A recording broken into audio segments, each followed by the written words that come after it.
Hola amigos, buenas tardes. Una semana más nos encontramos en este vuestro punto de encuentro, un libro, un amigo, de la CBT de Cabeza del Buey. Y una semana más hablaremos, cómo no, de un autor extremeño. En este caso vamos a hablar de un poeta. Es un poeta que nació en el Echal, pero vinculado totalmente a Cabeza del Buey, ya que desde los 3 años vivió entre nosotros, más concretamente en Almorchón. No sé si sabéis de quién estoy hablando, pero seguro que cuando demos paso a nuestro invitado, que nos acompañará en el programa, le recordaréis, al menos a alguno de vosotros. Decir también que el pasado 24 de octubre, cayó en sábado, fue el Día de la Biblioteca. Véase este programa, entonces, como una de las actividades del Día de la Biblioteca. Avanzamos, pues, en nuestro programa y demos comienzo y veamos cuál es el invitado del día.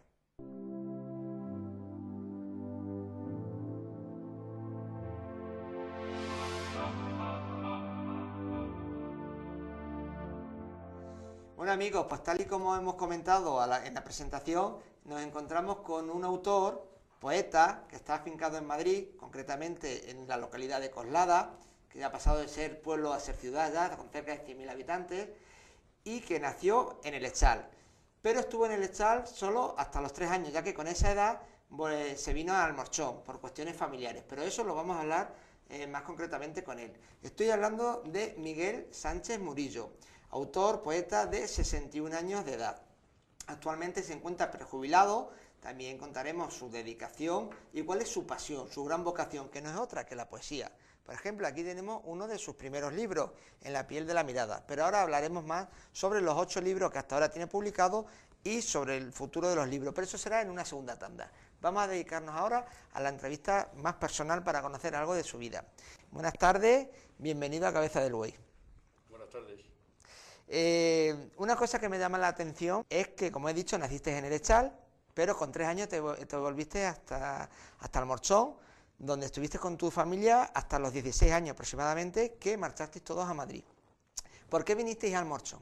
Porque mi padre trabajaba en la Renfe y ahí estuvimos viviendo hasta que nos fuimos a Madrid en el año 1964, que tenía yo entonces 16 años. Y queríamos saber también por qué os fuisteis a Madrid. Si estabais en la Renfe, supongo que tu padre pues trabajaría para Renfe y tendría un trabajo, digamos que fijo. ¿Sería porque pidió un traslado por algún motivo personal o familiar?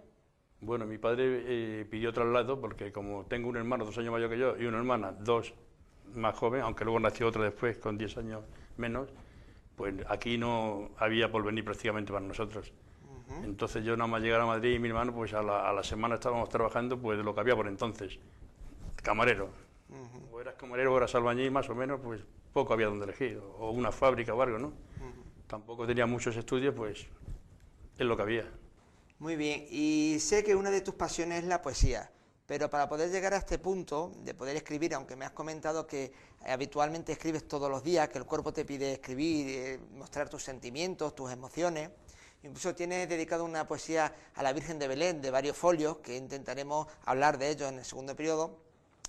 Por lo que me cuentas, fue una vida difícil, que tu padre buscaba unas perspectivas laborales para sus hijos, en este caso, y que te dedicaste, me has comentado previamente, que te dedicaste principalmente a la rama de la hostelería.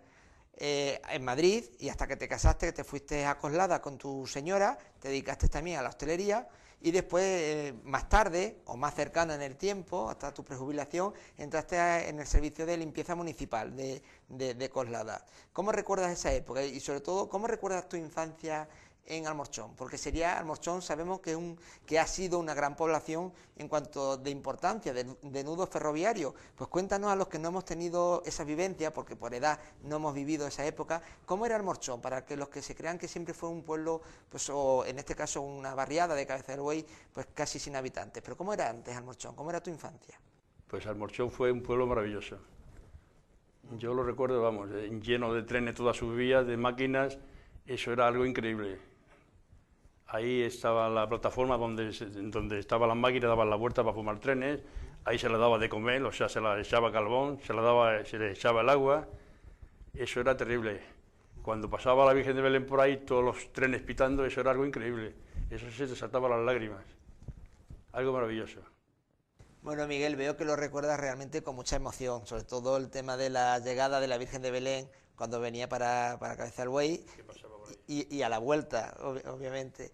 Y bueno, yo veo que en tus libros que dices que empezaste a estudiar o a escolarizarte, que sería como se llama en esa época, a la edad de 6 años, aproximadamente.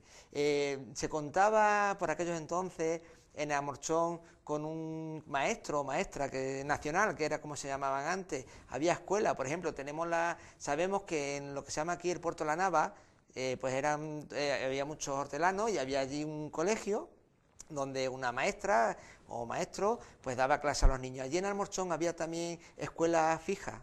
Por supuesto, y dos. Las chicas iban a la escuela y luego donde iban las chicas, ese mismo colegio servía de iglesia, que está todavía allí, me parece que aún siguen dando, y los chicos pues estaban aparte, entonces los niños con los niños, las niñas con las niñas. Y éramos por lo menos de 120 a 130 chavales de la edad de 6 a 14 años, y otras tantas chicas. Ese pueblo estaba lleno de gente, todas sus casas, y por los alrededores, eso era algo increíble, estaba lleno. Esa estación fue bueno, no sé si vosotros, pero yo tengo oído que fue uno de los nudos ferroviarios más importantes de España, no capitales. Efectivamente, así lo tenemos entendido y así lo tenemos oído, pero resulta curioso que nos cuente que, bueno, que los niños estuvieran aparte de las niñas, pues sí, porque hasta la llegada de la democracia y muy avanzada la democracia, pues no hubo una unión de las aulas. Yo lo recuerdo cuando iba al colegio a párvulos y los primeros grados, los primeros cursos, que era así, luego ya se empezó, digamos, a estar juntos, ¿no? A la convivencia de ambos sexos en este caso.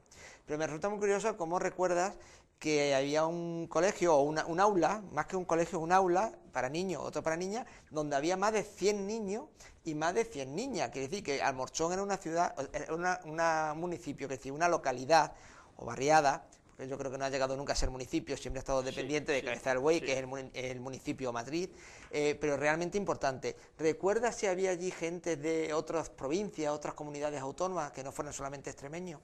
Bueno, yo creo que sí, porque a Almorchón iban gente hasta de la provincia de Córdoba allí. Mucha gente iba y con trenes y paraban allí a comer y todos hacían sus comidas allí.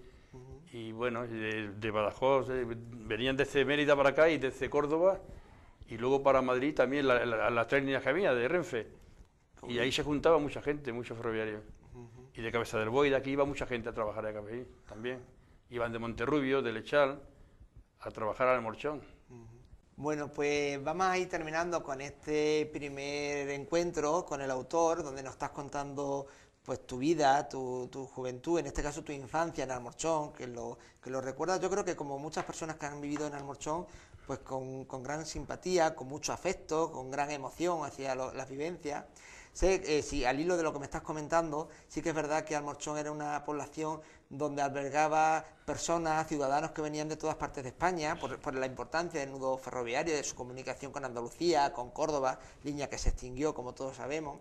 Y yo, por las investigaciones de campo, que hablando con las personas y demás, me consta que había gente de Puerto Llano, de Ciudad Real, de Córdoba, de Sevilla, por supuesto de Mérida, de Cáceres, que venían casi de todas partes de España, principalmente a trabajar, y se trasladaban, pues los ferroviarios, que era como se llamaba a la gente que trabajaba en Renfe, se trasladaban con toda su familia, ¿no? De ahí puede ser que hubiera tantos niños y tantas niñas en una población en principio tan pequeña, ¿no?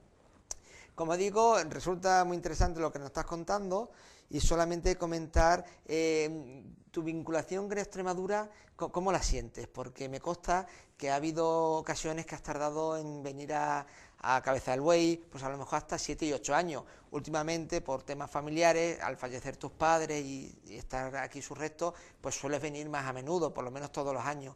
Pero ha habido ocasiones, que me has comentado antes, que has tardado hasta 7 o 8 años. ¿Por qué? ¿No te sentías vinculado o no se podía por temas profesionales, laborales?